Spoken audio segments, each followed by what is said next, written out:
My name is Paul Giersky. I live at 7730 Spieth Road in York Township, Medina County.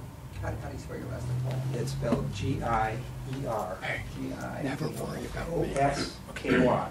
And here's, sometimes I have trouble spelling it. I can add it very easily.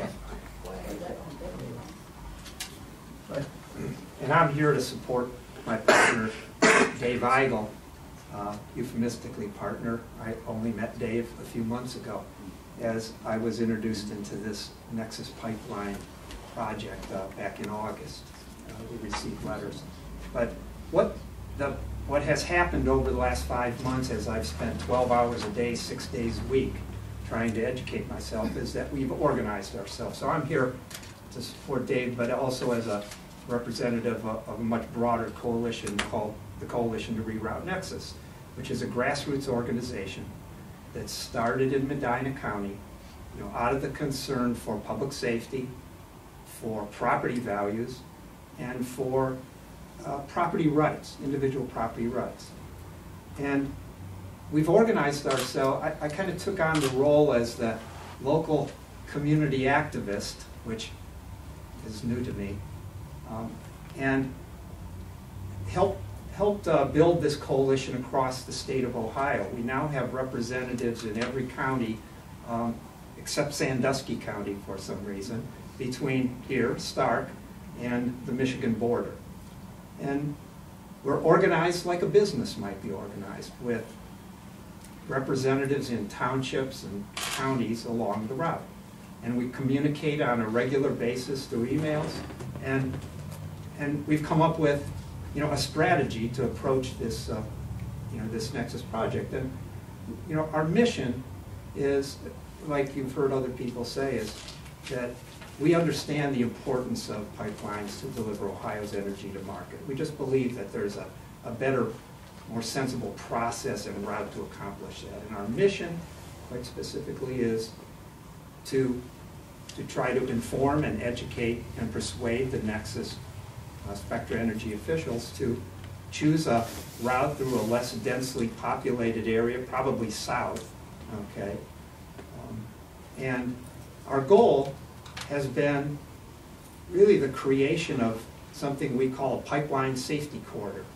So you haven't heard that word used before. But in order to try to deal with, Ohio is in, I think, a unique position right now in its history and in the country, in that there are a proliferation of these large diameter, high pressure pipelines that are proposed for our state. There's a little map that we've created, and as I finish my statement here, it will be to ask for some additional time from you at a separate date where we can take you through the details. But this is a simple map that shows 4 different pipelines that are currently in the proposal stages. You can read about them. This happens to be the Nexus line, which is going through the most densely populated, much more densely populated counties. Stark being 8th, Summit 3rd, 12th is Medina, 17th is Lorain. Down here, the green line is the E.T. Rover line you've heard mentioned. There's one called ANR, that's another 42-inch, 1440 PSI line. And lately, we've been introduced to one, I love the name of this one, Utopia. And these are all affecting property owners across the state. And there's more coming because of all this energy that's down in southeastern Ohio, West Virginia, Pennsylvania. There's going to be more pipelines coming. And so our group got to thinking, about a strategy, a winning goal, okay, would be to put all these pipelines into a common, carefully engineered, thoughtfully located corridor. So just for sake of demonstration, we put a little red, whatever that is, purple red line on there to demonstrate, what if we put all these in there?